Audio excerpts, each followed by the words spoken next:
bagyo, nagsayaw sa ulan. Sa matag kalipay, sa matag kasakit na atong giatubang. Daghang tuog nga pagsulay, apan ani agi hapon ta. Nagakos sa usag-usag, na walay duha-duha. Ang katawan ni Juan, ang pahiyom ni Maxine. Maunsugang nga naghatag og kahayag sa atong kinabuhi. Sa tanang pagsaka o pag-ubos, atong nakita ang dalan. Uban sa grasya sa Ginoo nga nagya sa matag adlaw nga atong ginahimuan. Kamot sa kamot, atong natubangon ang ugma. Sa matag pahiyom, sa matag kasakit nga nagpaluyo. Imong mga plano, akong mga tanggo atong tumano.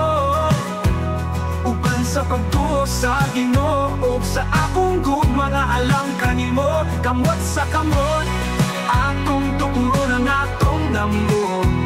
Magkuyog hangtod sa kahangturan, usa ka walay katapusang tema sa gugma. Lisod ang dalan, kapag wala gyud ang buhi ay imong usog.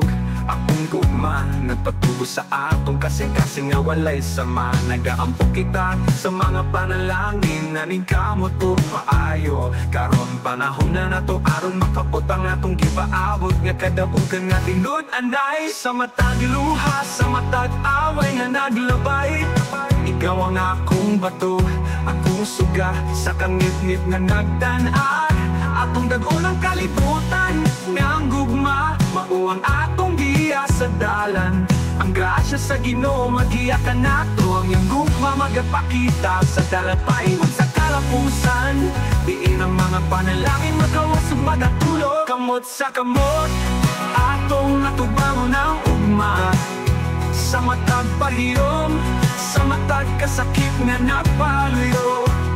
Imong mga plano, akong mga damgo atong tumano.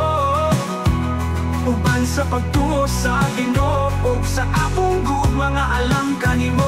Kamot sa kamot,